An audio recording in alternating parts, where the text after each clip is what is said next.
Here's my 3 people.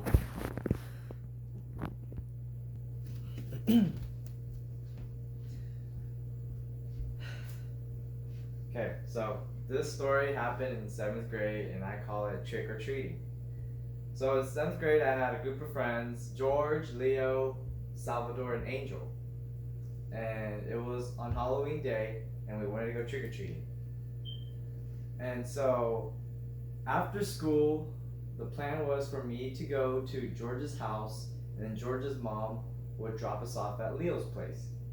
And so after school, my mom dropped me off at George's place, and then when I got there, me and George, we were none of us were gonna wear any costumes, right? We weren't gonna wear any costumes trick or treating because we didn't have any. And I mean, I guess we were teenagers, so we thought we were too cool for costumes, anyways. So got to George's place, and then we just waited till it was like 8:30, and then George's mom took us to Leo's place, and Leo and them lived in a trailer park area.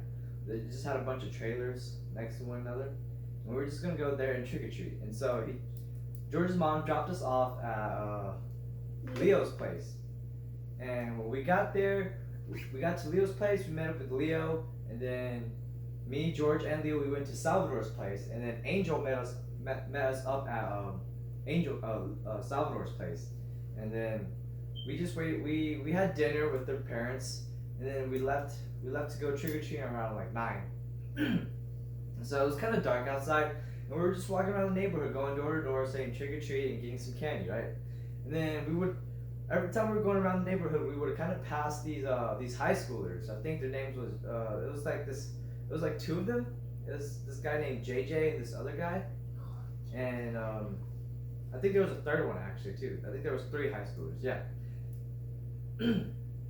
And so it was kind of dark, and we had like our bags were kind of full of candy, and we were just walking around. It was kind of late at this time, right? Because we had been trick or treating for a while, and it was like around 10 probably at the time. And so we were walking by, and we saw the high schoolers up ahead. It was kind of like a hill, so the high school was kind of like on top of the hill, walking down the hill, and we were kind of like at the bottom, walking up the hill. And mind you, there was a lot of trailers around us, right? And so Leo was like, "Hey man, those high schools are like, they're kind of like in a gang or something. And if they say anything to you, just don't say anything back. Just let them, just walk past them. Just walk past them. Don't say anything back to them if they say anything." And we're like, okay, okay. So we're just walking in a group in a line. Like there was me, George, Leo, Angel, and Salvador, and we were all just walking in a line. And they were walking towards us too. And we were walking. They're on our left hand side, and we were on the right hand side. We were just walking up. And he was like, okay, just Leo was just whispering to us, don't say anything, don't say anything. We were getting closer, so we didn't say anything. We were talking with them as we got closer. We weren't saying anything. We were walking closer, closer, and then as soon as we passed them, as soon as we passed them, one of the high school guys was like, "Oh wow, look at those little shits," and we were like, Leo just whispered to him like, "Don't say anything, don't say anything, just keep walking, just keep walking." And we were walking, and then we got about 20 feet away from them. And then my friend George yells out, "Hey, so what if we're little shits? You guys are assholes." And then we kept on walking. We were all like, "What the heck, dude? Why'd you say that?" And then we are all just whispering to each other. We're looking at each other like, "Damn." And then you could hear one of the high school guys was like, "What'd you guys say?" And then we looked back, and then you hear them say, "Let's get him!" And then they started running after us. And then my friend Leo was like, "Oh shit, run, run!" And then we all started running. We all started running. We just kind of split in directions, and I kind of ran like diagonally to the left, and we were all running as fast as we could. And I was running and running, and then I looked back to see if they were closing in on me. I looked back, and as soon as I turned back, there was this metal bar right here, and it clotheslined me, and I fell, and I fell right on my back because I was running at full speed, and I turned back, and I turned back, and I turned back forward, and then I hit this metal bar right here, and it hit my jaw so hard that I clenched my mouth and I bit my tongue.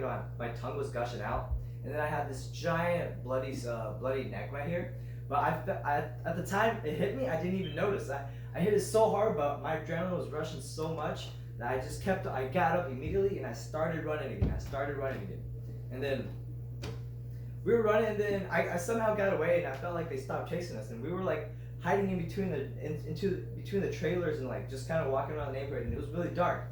And then I we were all just kind of separate at this time. I wasn't with anyone, and I was looking for them because like I didn't really know the neighborhood either. It was my first time there, and so I was looking for just any of my friends, and then I found Leo and Angel, and then we went to Salvador's place, and Salvador was already home because I guess he had already ran home, and so we went to Salvador's place, and we were all just waiting there. It was just me, Leo, Salvador, and Angel. We were waiting for George, and George was the guy that was yelling out. So what if we're little shits? You guys are assholes. He was the one that yelled that out. And so we were waiting at Salvador's house, and they were like, "Oh my God, what if they got George? What if they beat him up, bro? What are we gonna do?" And we were all scared at that point. We were all just in his house, hella scared and shit. And then, after a while, George came knocking on the door. I guess he figured that he had already checked all the other houses and we weren't there. So he knocked on Salvador's door, and he came in. We were like, "Bro, dude, we thought they got you." And he was like, "No, I was just running away. I didn't know where I was." And then we found him, and then we just talked for a little bit, and they all just kind of went home, and we were just at Salvador's place. And then they all left home. All my other friends left home, and it was just me, George, and Salvador, and we were just waiting for George's mom to come pick us up. And then that night, I remember George saying to me, George like, "Yeah, man, Ben," like, cause he had saw my scar right that on my neck that when I was running, I hit my neck right here. He had saw it, and he was like, "Oh, Ben, like, I'm so sorry, dude. Like, it was totally my fault. Like, I didn't mean to do that. I didn't mean to do that to you." And I was like, "No, it's okay." He was like, "Yeah, when I grow up, when I get older, and when I get bigger, I'm gonna go find those guys and I'll beat them up for you." And I was like, "Okay, that's cool." And I thought that was a cool thing. And then his mom got home. His mom came to Salvador's place, and he picked us up. She picked me and him up, and then she dropped me off at my place, and then George just went home. And I remember that night, I came home with my bag of candy, and like, first thing I did, I poured it out, and I was looking for a piece of candy to eat, and then I was eating one, and I remembered that I had bit my tongue so hard it was coming in and out, and so I was trying to eat it, and I couldn't, because I just couldn't chew anything. I just couldn't put anything on my tongue because it was so sensitive and it hurt, and I was like, "Oh man, I can't even eat anything." And then I remember my mom seeing my scar, and she was like, "Oh, what happened?" I was like, I didn't want to tell her anything because I was scared I was gonna get in trouble. And so I was like, "Oh, I just fell, like when we were trick or treating, we were running, and I fell, and I just happened to fall on my neck." And she was like, "Oh, okay." And then, yeah, that was the story. And that was it. The end.